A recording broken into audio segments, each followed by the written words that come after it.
దాన్ని బట్టి పోతాడు ఆయన. మీరు చంద్రబాబు నాయుడు గారికి ఇంత అవకాశం వచ్చింది, నేను పెట్టిన ఇది పెట్టినటువంటి ఏకైక కారణం చంద్రబాబు నాయుడు గారు ఆయన్ని కరెక్ట్గా వాడుకోవాలని. పవన్ కళ్యాణ్ గారు ఏదైతే ఆంధీ ఉన్నాడో ఆ ఆంధీ మళ్ళీ చిన్న తుఫాను పవనం గాలి కింద అయిపోకుండా నిలబెట్టుకుని పార్టీ మెయిన్ జగన్మోహన్ రెడ్డికి కూడా అనేక సార్లు చెప్పాను నేను, చంద్రబాబు నాయుడు గారి పార్టీ చాలా బలంగా ఉంది, అందుకే ఆయన ఎదుర్కోవడం కష్టమవుతుంది. ఈవేళ మీరు పార్టీని బిల్డ్ చేసుకోండి. మీకు పార్టీ లేదు అసలు. మీకు జగన్మోహన్ రెడ్డి ఉన్నాడు, ఓటర్స్ ఉన్నారు, మధ్యలో వాలంటీర్స్ ఉన్నారు. వాలంటీర్స్ మీకు ఎందుకు వచ్చి ఓటింగ్ వేయిస్తారు? వాలంటీర్స్కి 10,000 జీతం ఇస్తానంటే 10,000 జీతం వాటికి సపోర్ట్ చేస్తారు. మీరు పార్టీ అన్నది ఈవేళ రాజమండ్రిలో కానీ మొత్తం ఎంటైర్ ఆంధ్రప్రదేశ్లో పార్టీ అనేది ఎక్కడా లేదు. అట్లీస్ట్ ఈ 5 ఇయర్స్లో పార్టీ బిల్డప్ చేసేటువంటిది ఇవ్వండి. నెక్స్ట్ స్పోక్స్మెన్లు పెట్టండి, స్పోక్స్మెన్లు పెట్టి ట్రైనింగ్ ఇవ్వండి. వాళ్ళు వచ్చి ఏం మాట్లాడుతున్నారు? బూతులా? లోక్సభ మన ఇక్కడ శాసనసభలోనూ బూతులే మాట్లాడుకుంటారు, ప్రెస్ మీట్లోనూ బూతులే మాట్లాడుకుంటారు. ఏం గౌరవంగా మాట్లాడుకోండి. ఇది ఏమన్నా సరిహద్దు గొడవలా?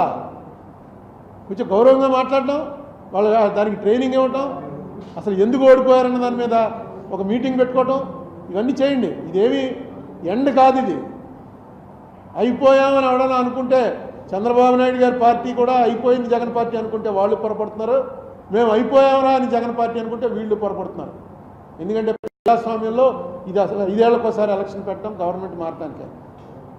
ఈసారి మారటం అనేది చాలా మంచిగా మారింది.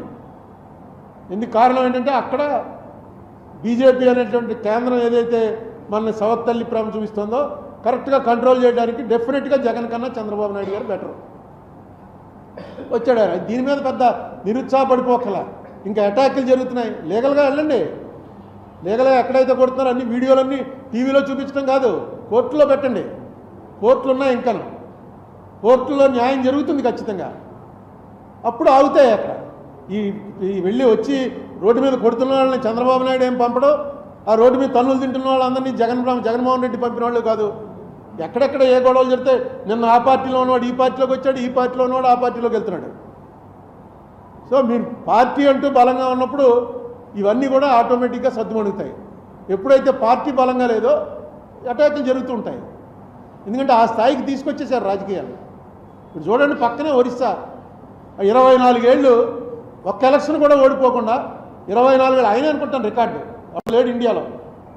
నవీన్ పట్నాయక్ ఆ మాజీ అని చిన్న కుర్రాడు సీఎం అయ్యాడు, వెళ్ళాడు దానికి. ఆ వీడియో చూస్తే నిజంగా అలా ఉండాలి. వెళ్ళగానే మొత్తం సీఎంతో సహా అందరూ లేచి నిలబడ్డారు. ఆయనే సీఎం మళ్ళీ పదవి స్వీకారం చేస్తున్నట్టు వచ్చినట్టు వెళ్ళాడు, కూర్చున్నాడు. మోడీ ఆయన దగ్గరికి వెళ్ళి నమస్కారం పెట్టాడు. గౌరవం ఉండాలి కదా. 24 ఏళ్ళు ముఖ్యమంత్రి చేశాడు, పోయింది ఎలక్షన్. ఏంటి పోతే అయిపోయినట్టేనా? ఒక ఎలక్షన్ ఓడిపోతే అయిపోయినట్టే. చంద్రబాబు నాయుడు పదవి స్వీకారం జగన్మోహన్ రెడ్డి రాడు, జగన్మోహన్ రెడ్డికి చంద్రబాబు రాడు. ఏంటో అర్థం అవట్లేదు. అక్కడేమో మోడీ పదవి స్వీకారానికి కాంగ్రెస్ వాళ్ళు వెళ్ళరు. మీరు ఏమన్నా శత్రువులా? విరోధులు, రాజకీయ విరోధులు కూడా తప్పన్నాడు భగవత్. ఆర్ఎస్ఎస్ భగవత్ గారు నన్ను ఏమన్నాడు? విరోధం అన్న మాట కూడా తప్పే. ప్రతిపక్షం వాళ్ళు, మీరు అధికార పక్షం, వాళ్ళు ప్రతిపక్షం, అంతే తప్ప విరోధం అన్న మాట కూడా వాడకండి. విరోధని ఆయన వాడాడు, ఎవరు వాజ్పేయి గారు. మనం విరోధులమే కానీ శత్రువులం కాదని ఆయన ఒకసారి చెప్పాడు. ఈయన అంతకన్నా మంచి మాట చెప్పాడు. నిజంగా అంతే కదా. ఏముంది ఎలక్షన్ డబ్బులు, నేను అనుకోవడం డబ్బుల వల్ల అంత పెరిగిపోతుంది. ఇప్పుడు 175 స్థానానికి మినిమం 50 కోట్లు ఖర్చు అయింటుందిగా 2 పార్టీల వాళ్ళకి కలిపి. ఏమైనా తక్కువ అవుతుందా? యావరేజ్ ఇంకా ఎక్కువైంది తెలుసు నాకు. 50 కోట్లు అంటే ఎంత అయింది? 17,500 కోట్లలో సగం, 8,750 కోట్లు. 8,750 కోట్ల రూపాయలు ఖర్చు అయిన తర్వాత దీనికోసం ఈ అధికార పీఠాన్ని పాడుకున్నారనమాట. కొట్టుకుని 8,750 కోట్ల రూపాయలు ఖర్చు పెట్టారు. అంటే దాదాపుగా పోలవరం ఈ రాక్ఫీల్డ్ డ్యామ్ పూర్తయిపోతుంది, మొత్తం అయిపోతుంది. ఓన్లీ రీహాబిలిటేషన్ ఖర్చు తప్ప మిగతా పోలవరం దాన్ని బట్టి పోతాడు ఆయన. మీరు చంద్రబాబు నాయుడు గారికి ఇంత అవకాశం వచ్చింది, నేను ఇది పెట్టినటువంటి ఏకైక కారణం చంద్రబాబు నాయుడు గారు ఆయన్ని కరెక్ట్గా వాడుకోవాలని. పవన్ కళ్యాణ్ గారు ఏదైతే ఆంధీ ఉన్నాడో ఆ ఆంధీ మళ్ళీ చిన్న తుఫాను పవనం గాలి కింద అయిపోకుండా నిలబెట్టుకుని పార్టీ మెయిన్ జగన్మోహన్ రెడ్డికి కూడా అనేక సార్లు చెప్పాను నేను, చంద్రబాబు నాయుడు గారి పార్టీ చాలా బలంగా ఉంది, అందుకే ఆయన ఎదుర్కోవడం కష్టమవుతుంది. ఈవేళ మీరు పార్టీని బిల్డ్ చేసుకోండి. మీకు పార్టీ లేదు అసలు. మీకు జగన్మోహన్ రెడ్డి ఉన్నాడు, ఓటర్స్ ఉన్నారు, మధ్యలో వాలంటీర్స్ ఉన్నారు. వాలంటీర్స్ మీకు ఎందుకు వచ్చి ఓటింగ్ వేయిస్తారు? వాలంటీర్స్కి 10,000 జీతం ఇస్తానంటే 10,000 జీతం వాటికి సపోర్ట్ చేస్తారు. మీరు పార్టీ అన్నది ఈవేళ రాజమండ్రిలో కానీ మొత్తం ఎంటైర్ ఆంధ్రప్రదేశ్లో పార్టీ అనేది అక్కడ లేదు.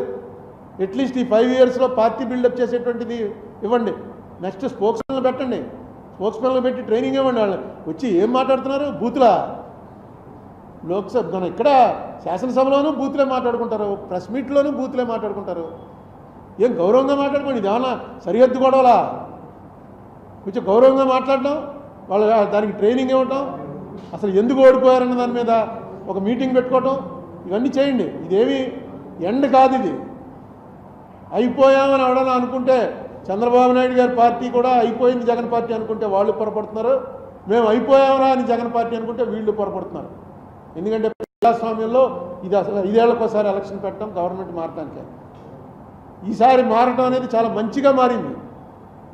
ఎందుకు కారణం ఏంటంటే అక్కడ బీజేపీ అనేటువంటి కేంద్రం ఏదైతే మనల్ని సవత్తల్లి ప్రేమ చూపిస్తుందో కరెక్ట్గా కంట్రోల్ చేయడానికి డెఫినెట్గా జగన్ కన్నా చంద్రబాబు నాయుడు గారు బెటర్ వచ్చాడు. దీని మీద పెద్ద నిరుత్సాహపడిపోకలా. ఇంకా అటాకులు జరుగుతున్నాయి. లీగల్గా వెళ్ళండి. లీగల్గా ఎక్కడైతే కొడుతున్నారో అన్ని వీడియోలన్నీ టీవీలో చూపించడం కాదు, కోర్టులో పెట్టండి. కోర్టులు ఉన్నాయి, ఇంకా కోర్టులో న్యాయం జరుగుతుంది ఖచ్చితంగా. అప్పుడు ఆగుతాయి అక్కడ. ఈ వెళ్ళి వచ్చి రోడ్డు మీద కొడుతున్న వాళ్ళని చంద్రబాబు నాయుడు ఏం పంపడం, ఆ రోడ్డు మీద తన్నులు తింటున్న వాళ్ళందరినీ జగన్మోహన్ రెడ్డి పంపిన వాళ్ళు కాదు. ఎక్కడెక్కడ ఏ గొడవలు జరిగితే నిన్న ఆ పార్టీలో ఉన్నవాడు ఈ పార్టీలోకి వచ్చాడు, ఈ పార్టీలో ఉన్నవాడు ఆ పార్టీలోకి వెళ్తున్నాడు. సో మీరు పార్టీ అంటూ బలంగా ఉన్నప్పుడు ఇవన్నీ కూడా ఆటోమేటిక్గా సర్దుమణుగుతాయి. ఎప్పుడైతే పార్టీ బలంగా లేదో అటాకులు జరుగుతూ ఉంటాయి. ఎందుకంటే ఆ స్థాయికి తీసుకొచ్చేసారు రాజకీయాలు. ఇప్పుడు చూడండి, పక్కనే ఒరిస్సా 24 ఏళ్ళు ఒక్క ఎలక్షన్ కూడా ఓడిపోకుండా 24 ఏళ్ళు ఆయన అనుకుంటాను రికార్డు లేడు ఇండియాలో. నవీన్ పట్నాయక్ ఆ మాజీ అని చిన్న కుర్రాడు సీఎం అయ్యాడు, వెళ్ళాడు దానికి. ఆ వీడియో చూస్తే నిజంగా అలా ఉండాలి. వెళ్ళగానే మొత్తం సీఎంతో సహా అందరూ లేచి నిలబడ్డారు. ఆయనే సీఎం మళ్ళీ పదవి స్వీకారం చేస్తున్నట్టు వచ్చినట్టు వెళ్ళాడు, కూర్చున్నాడు. మోడీ ఆయన దగ్గరికి వెళ్ళి నమస్కారం పెట్టాడు. గౌరవం ఉండాలి కదా. 24 ఏళ్ళు ముఖ్యమంత్రి చేశాడు, పోయింది ఎలక్షన్. ఏంటి పోతే అయిపోయినట్టేనా? ఒక ఎలక్షన్ ఓడిపోతే అయిపోయినట్టే. చంద్రబాబు నాయుడు పదవి స్వీకారం జగన్మోహన్ రెడ్డి రాడు, జగన్మోహన్ రెడ్డికి చంద్రబాబు రాడు. ఏంటో అర్థం అవట్లేదు. అక్కడేమో మోడీ పదవి స్వీకారానికి కాంగ్రెస్ వాళ్ళు వెళ్ళరు. మీరు ఎవరో శత్రువులా? విరోధులు, రాజకీయ విరోధులు కూడా తప్పన్నాడు భగవత్. ఆర్ఎస్ఎస్ భగవత్ గారు నన్ను ఏమన్నాడు? విరోధం అన్న మాట కూడా తప్పే. ప్రతిపక్షం వాళ్ళు. మీరు అధికార పక్షం, వాళ్ళు ప్రతిపక్షం. అంతే తప్ప విరోధం అన్న మాట కూడా వాడకండి. విరోధని ఆయన వాడాడు, ఎవరు వాజ్పేయి గారు. మనం విరోధులమే కానీ శత్రువులం కాదని ఆయన ఒకసారి చెప్పాడు. ఈయన అంతకన్నా మంచి మాట చెప్పాడు. నిజంగా అంతే కదా. ఏముంది ఎలక్షన్ డబ్బులు, నేను అనుకోవడం డబ్బుల వల్ల అంత పెరిగిపోతుంది. ఇప్పుడు 175 స్థానానికి మినిమం 50 కోట్లు ఖర్చు అయింటుందిగా రెండు పార్టీల వాళ్ళకి కలిపి. ఏమైనా తక్కువ అవుతుందా? యావరేజ్ ఇంకా ఎక్కువైంది తెలుసు నాకు. 50 కోట్లు అంటే ఎంత అయింది? 17,500 కోట్లలో సగం. 8,750 కోట్లు. 8,750 కోట్ల రూపాయలు ఖర్చు అయిన తర్వాత దీనికోసం ఈ అధికార పీఠాన్ని పాడుకున్నారనమాట కొట్టుకుని. 8,750 కోట్ల రూపాయలు ఖర్చు పెట్టారు. అంటే దాదాపుగా పోలవరం ఈ రాక్ఫీల్డ్ డ్యామ్ పూర్తయిపోతుంది. మొత్తం అయిపోతుంది. ఓన్లీ రిహాబిలిటేషన్ ఖర్చు తప్ప మిగతా పోలవరం అంతా అయిపోతుంది.